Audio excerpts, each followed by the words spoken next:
Crystallos was a world that should have remained untouched. Even from orbit, its shimmering surface gave off an ethereal glow, as if the planet was wrapped in frost and firelight. Scientists had dubbed it the jewel of the outer rim, but for Nia Vidian, it was simply a means to escape. Her shuttle descended slowly, guided by invisible rails of magnetic precision. Inside, Nia sat rigid, her iridescent skin dimmed to a neutral hue. The effect was deliberate. Any hint of color could betray emotion, and emotion was dangerous, especially around humans. Nia was Zenthari, one of the oldest teleoempathic species in the known galaxy. Her kind had long known the risks of interspecies entanglements. Humans, though primitive in comparison, evoked reactions in Zenthari bodies that were hard to resist: warmth, longing, hormonal surges that bypassed conscious choice. She had seen it happen once before, her sister Lia, who had bonded with a human diplomat on Delos Prime. The transformation had been irreversible. Lia no longer glowed in Zenthari frequencies. Her patterns responded to human rhythms. Nia could barely recognize her anymore. Approaching Omega Prime, the onboard AI announced, shattering the silence. Nia inhaled slowly, recalibrating her thoughts. She was here to study the crystalline organisms beneath Crystallo's ice sheets, not to connect, not to feel. Most of all, not to bond. As the airlock hissed open, cold bit through her environmental suit. Even through its thermal weave, she could feel the planet's deep chill. The landing platform extended into a field of endless white, where ice met sky with no visible horizon. Faint auroras danced above, violet and green against a curtain of clouds. And waiting at the edge of the platform was a human. Dr. Vidian. She turned toward the voice. Tall, broad-shouldered, with a measured gait that suggested comfort in thin gravity, he approached without haste. I'm Marcus Reed, he said. Xenobiologist. Welcome to Omega Prime. Nia observed him carefully. His aura was calm, his emotional output surprisingly controlled. Not the usual chaotic storm she expected from humans. His thoughts, though she barely skimmed them, felt like still water. Dr. Reed, she acknowledged with a formal nod. I trust the laboratory space has been prepared. It has, he replied, offering a slight smile that didn't reach for dominance or flirtation. We set everything up to your specifications. You'll have complete independence. She relaxed, barely. Good. As they walked side by side toward the station's main structure, she kept her gaze forward, ignoring the occasional glances he gave her. His presence was warm, physically and emotionally, like the first breath after winter.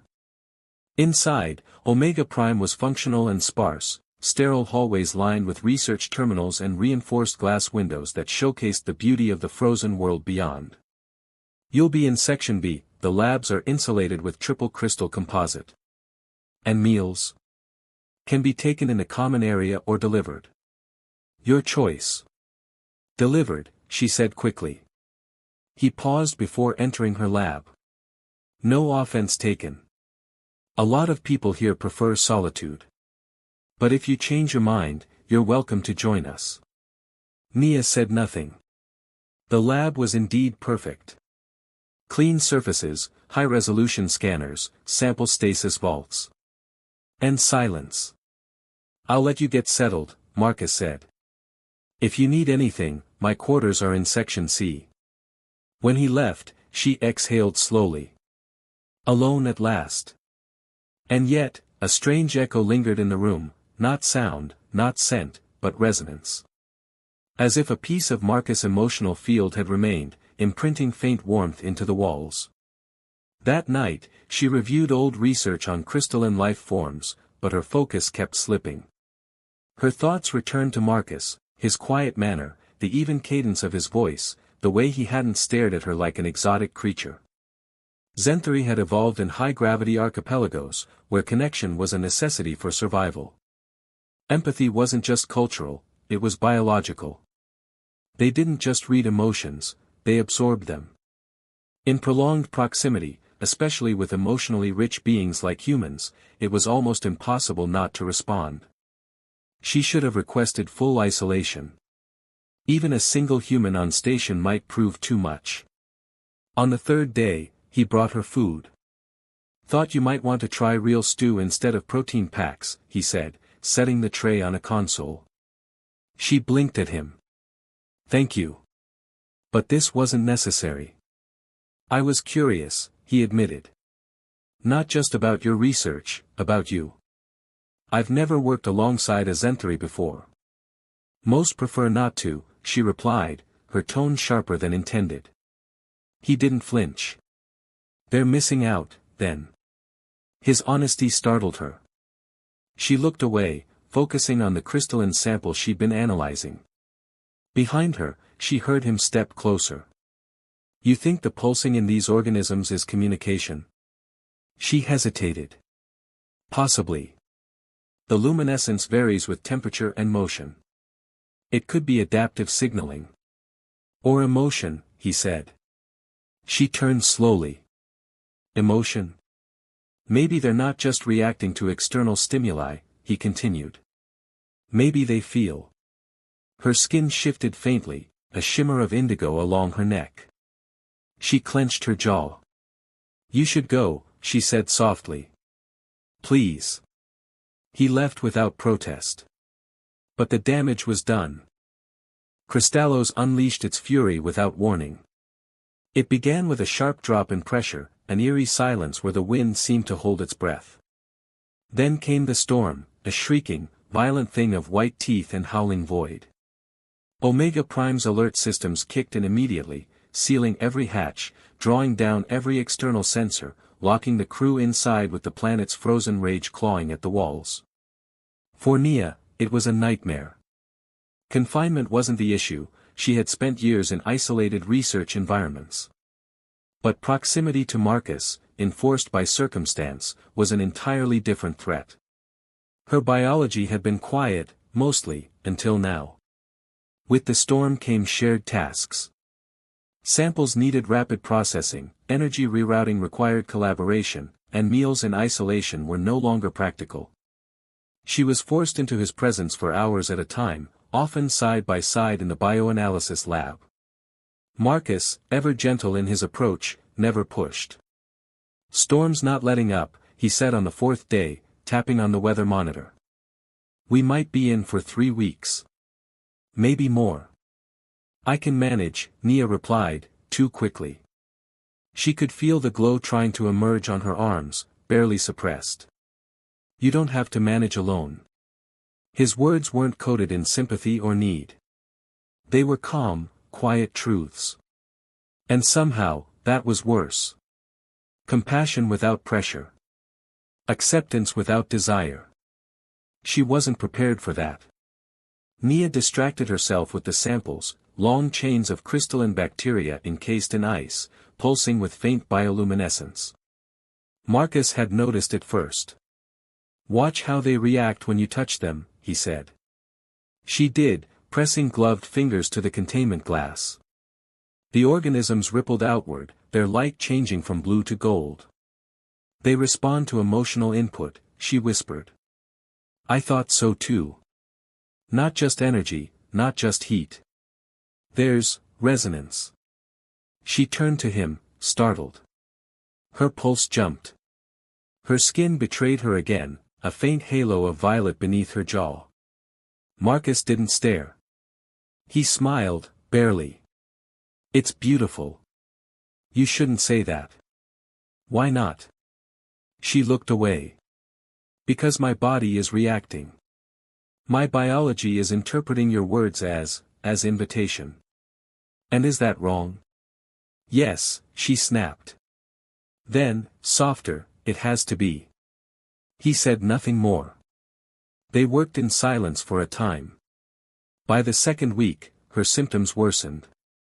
She began waking in the night, skin flushed with light, heart racing to an invisible rhythm. Worse, she could feel Marcus even when he wasn't near, his calm curiosity, his sudden spike of joy when he solved a protein sequence, the occasional pang of loneliness he never showed aloud. On the 10th night, she fled to the sub-storage level beneath the lab deck, desperate for cold, for silence, for distance. The space was empty, lit only by emergency biolamps, and frigid enough to slow her reactions. And still, she felt him approach before he said a word. "You okay?" She didn't answer. She couldn't. He sat beside her, not touching, just near.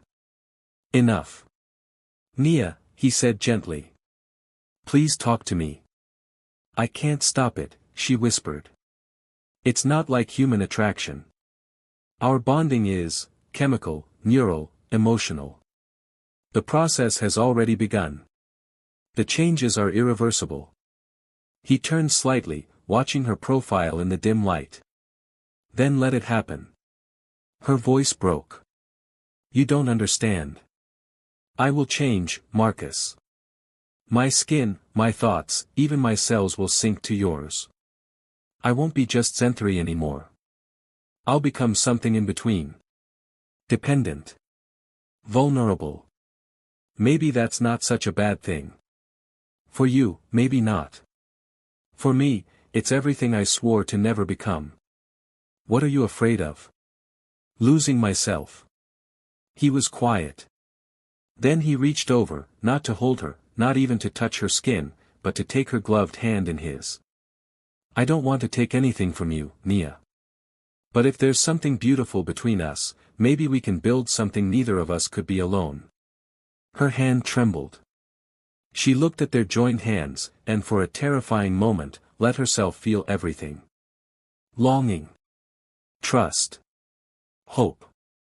And the instant she did, her skin erupted in waves of soft light, casting gold and lavender shadows against the ice.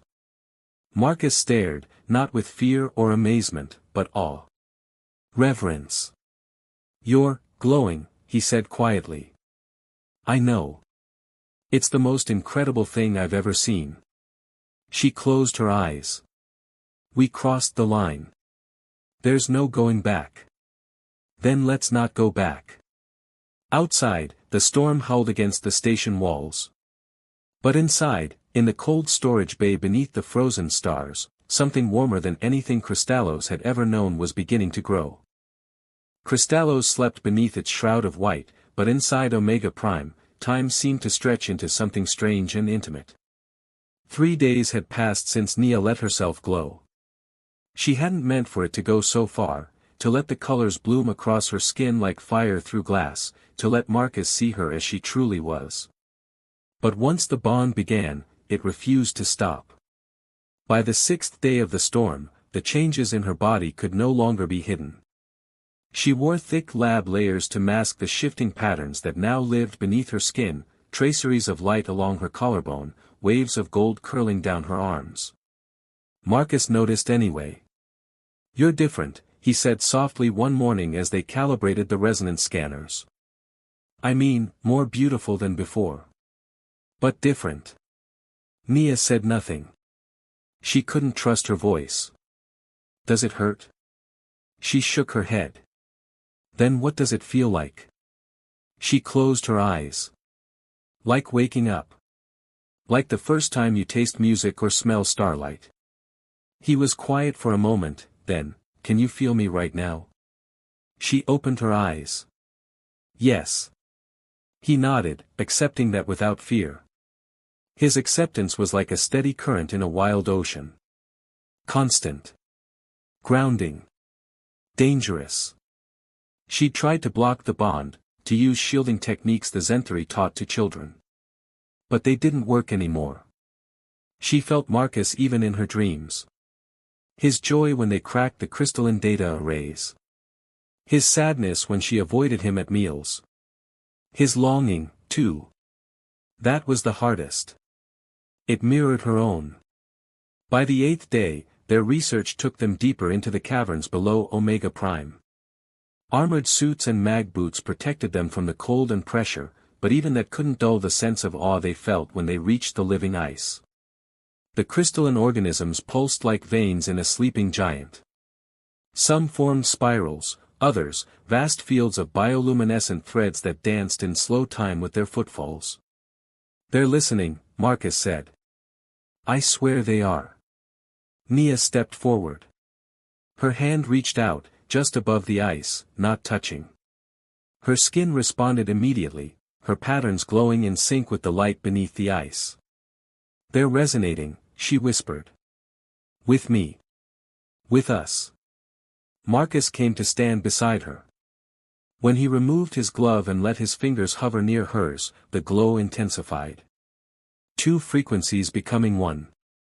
The bond is amplifying our interaction with the crystalline field, Nia said. Our combined neural signatures are harmonizing. It's creating a feedback loop. You're saying we're enhancing each other's perception? Yes, she breathed. And not just perception. Cognition. Intuition. The crystalline structures are responding to it. For the next 2 hours, they worked in a kind of reverent trance, collecting data, making discoveries that would have taken months under normal circumstances. Their minds didn't just work in parallel, they synchronized. By the time they returned to the surface, Nia felt lightheaded, euphoric. And terrified. Back in the lab, she removed her suit in silence. Marcus watched her, but didn't approach. You're afraid, he said gently. Yes. Of me? Of this. Of what we're becoming. Marcus walked to the console, activated a holoscreen, and brought up their latest scans. Hers and his. 2 separate brainwave patterns. And then, one. Harmonized. Entangled. Beautiful. Nia, he said softly. I know you didn't ask for this. But it's real. And maybe it's not something to fight. She looked at the screen. Then at him. You really feel it too? He nodded. When you think something funny, I start to laugh before you speak. When you're sad, I ache. When you're near, I feel like the universe is quieter. Clearer. She stepped toward him slowly. When she reached out, her fingers trembling, he took her hand. This time, skin met skin. The explosion of color was immediate. Not just on her, but on him. Faint tracers of silver and blue flickered along his forearms, his throat. Echo patterns. Signs of transformation. Marcus, she gasped. I know. I feel it too. The bond wasn't one-sided anymore. It was mutual. She stepped closer. His hand cupped her cheek, thumb brushing a swirl of glowing violet along her jaw. Her breath caught. Are you sure? She asked. Never been more. Then he kissed her. It wasn't urgent, or possessive. It was reverent. 2 beings suspended in the dark, finding light in each other. When they pulled apart, she touched his chest, where her glow now mirrored on his skin. Your body is changing, she whispered. So is my mind. Do you regret it? Not even for a second. That night, they slept in the same quarters. Not out of desire, though that pulsed between them like a second heartbeat, but for comfort. For unity. They lay side by side, their bioluminescence weaving together like the light of 2 stars caught in orbit. Nia didn't know what tomorrow would bring. She only knew that for the first time in her life, she didn't feel alone in her own skin. 3 days after the storm cleared, the first transport vessel broke through Cristallo's upper atmosphere. Omega Prime systems came alive with status pings, exterior alerts, and docking preparations. The quiet isolation that had cocooned Marcus and Nia for weeks evaporated like breath in cold air. They stood side by side in the observation gallery, watching the sleek silver vessel align with the docking tube. Neither spoke. There was nothing left to say. Their bond pulsed between them like a third presence, undeniable, warm. Are you ready for this? Marcus asked quietly. Nia didn't answer immediately. Her skin shimmered with soft golds and faint rose light, the colors of quiet determination and sorrow. No, but I'm not afraid. He squeezed her hand. Their patterns lit up in tandem. From the ship emerged a small delegation, 3 humans in Omega Prime uniforms, one in the deep violet of the Interstellar Scientific Directorate, and a tall Zenthari with sharp silver eyes and no visible bioluminescence. "That's Director Holloway," Marcus murmured. "Earth Central's chief xenobiologist." "And that is Vale Anter," Nia finished for him. "From the Zenthari High Council." Marcus turned to her. "He doesn't glow." Nia's voice went flat. "He suppresses it. Political Zenthari do that. Makes them less vulnerable in negotiations." The newcomers approached. Greetings were exchanged, professional and tense. But all eyes eventually drifted to Nia and Marcus. "Dr. Vidian, Dr. Reed," Holloway said. "We've reviewed the preliminary transmissions. We'd like to speak in private." Marcus nodded. "Of course." Conference room Alpha was clean and cold, with panoramic views of Cristallo's icy ridges. Marcus and Nia sat side by side across from Holloway and Vale, while the others waited outside. "Let me be blunt," Holloway began. "What you two have experienced is unprecedented. It defies known genetic compatibility models. It defies a lot of things," Nia said evenly. "Including our expectations." Vale folded his hands. "The Council is concerned. Zenthari bonds are permanent. Irreversible. And yours is with a human." "I know what it is," Nia replied, her tone steel. Marcus sat straighter. "I'm not just a passive participant. This bond, whatever it is, it changed me too." Holloway projected scans from their most recent uploads, overlapping neural waves, synchronized hormone spikes, mirrored emotional registers. "Our research teams believe full separation could result in psychological collapse for both parties," she said. "Possibly even physical deterioration." Nia's glow flared subtly at her temples. Vale spoke again. "Which is why we initially considered relocation. One of you to Zenthari Prime, the other to Earth. Observation and treatment in parallel." "No," Marcus said, his voice quiet but firm. "We won't survive that. Nor will I consent to being dissected under a microscope by my own people," Nia added. Holloway nodded slowly. "Then perhaps a compromise. Both councils are willing to fund a new initiative, a joint institute in neutral space. Research focused. You'd be the primary subjects, but you'd be together." Nia considered this. "Studied. Displayed. Honored," Holloway corrected. "Pioneers. The first step toward interspecies integration." Vale inclined his head. "The Council believes your bond may represent a new evolutionary branch." "We just fell in love," Marcus said, almost helplessly. "We didn't plan this." "And yet," Holloway said, "here we are." That night, in their quarters, Nia sat on the floor with her knees drawn to her chest. Soft blues shimmered across her skin. "They want to make us symbols," she said. "Icons." Marcus joined her, wrapping a blanket around them both. "Maybe that's not such a bad thing. Maybe it's how we protect each other, and others like us." She rested her head against him. "I never wanted this. I came to Cristallo's to hide from what happened to Leah. And now I'm more changed than she ever was." Marcus was silent a long time. Then he whispered, "Do you regret me?" Nia turned to him, placing her hand on his chest. Her glow pulsed with warmth, with truth. "Never." 9 months later, the Harmony Institute floated in neutral space between Earth and Zenthari Prime, a marvel of joint engineering born of political compromise, cultural curiosity, and something far older, love. Nia stood before the observation dome, watching as the blue-green orb of Earth turned slowly beneath a soft cloud veil.